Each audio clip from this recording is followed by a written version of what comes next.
ना मैं रेपिस्ट हूँ ना तुम rape survivor. Such a liar. क्या करूं? यहाँ बैठ के तुम्हारे ड्रामे देखूं? These kind of lies is shameful. You defending a rapist is what's utterly shameful. तुम झूठे हो, तुम मक्कार हो। सवाल है एक शरीफ और बावकार शख्स पर झूठा इल्जाम लगाए जाने का। फ्लर्ट करने, गुस्सा होने और रेप करने में फर्क होता है। You damn it! और कितना झूठ बोलोगे तुम? बकवास बंद करो। पूरी प्लानिंग के साथ इन्होंने एक घिनौना जुर्म कर डाला। ये इल्जाम साबित कैसे करोगी तुम? I can prove it and I will prove it. Missile, मैं आपको लास्ट वार्निंग दे रहा हूँ। जज साहब समेत इस अदालत में बैठे हुए हर शख्स को नजर आ रहा है कि तुम कीचड़ में खड़े हो। I don't believe this. Is it reality or a nightmare?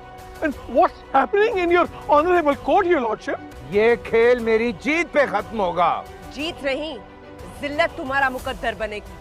बोलो घटिया इंसान, क्या बोल रहे थे तुम? इन्हें तहवील में ले और अदालत से बाहर ले जाए। बिनिश के मुंह से सच सुनने के बाद कामरान आपे से बाहर हो जाता है और उसे बिनिश पर बहुत ही ज़्यादा गुस्सा आ रहा होता है, क्योंकि बिनिश उसे सच का सामना करवा रही होती है। इसीलिए वो भरी अदालत में सबके सामने यही बात करता है कि रेप करने में, फ्लर्ट करने में बहुत ज़्यादा फ़र्क होता है। लेकिन बिनिश उसे यही बात करती है कि सहर ने कभी तुमसे कोई भी ऐसी बात नहीं की और ना ही उसने तुम्हारे साथ फ्लर्ट किया है और तुमने ही पूरी प्लानिंग के साथ उसका रेप किया है। तो कामरान को गुस्सा आएगा और वो बिनिश से यही बात करेगा, अपनी बकवास बंद करो। और जैसे ही बुखारी साहब ये बात सुनेंगे, उन्हें ये बात समझ आ जाएगी, अगर बिनिश ने मज़ीद कामरान पर प्रेशर डाला, वो सारी सच्चाई अदालत के सामने बता देगा। इसीलिए वो जानबूझकर जज साहब से यही बात करता है कि जी आपकी अदालत में क्या हो रहा है और मेरे क्लाइंट एक बहुत ही मोअज़्ज़ज़ इंसान है और उस पर इतना घिनौना और घटिया इल्ज़ाम लगाया जा रहा है। मिस बिनिश मेरे क्लाइंट को प्रेशराइज़ करने की कोशिश कर रही हैं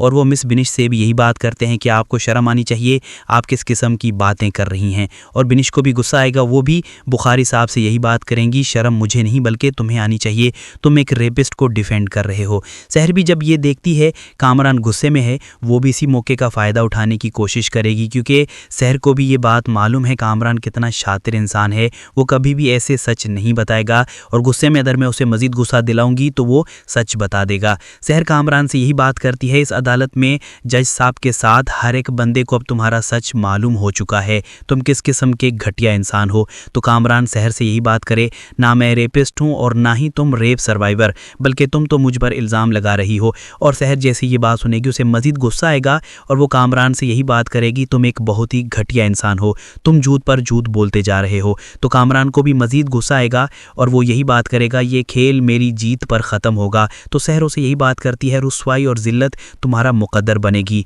तुम ये केस हारोगे और बहुत ज़्यादा जलील भी हो जाओगे। तो कामरान उसे यही बात करेगा, तुम ये इल्ज़ाम साबित कैसे करोगी? तो सहर उसे यही बात करेगी, मैं ये इल्ज़ाम साबित करूंगी और मैं सबको दिखाऊंगी हमेशा जीत सच की ही होती है।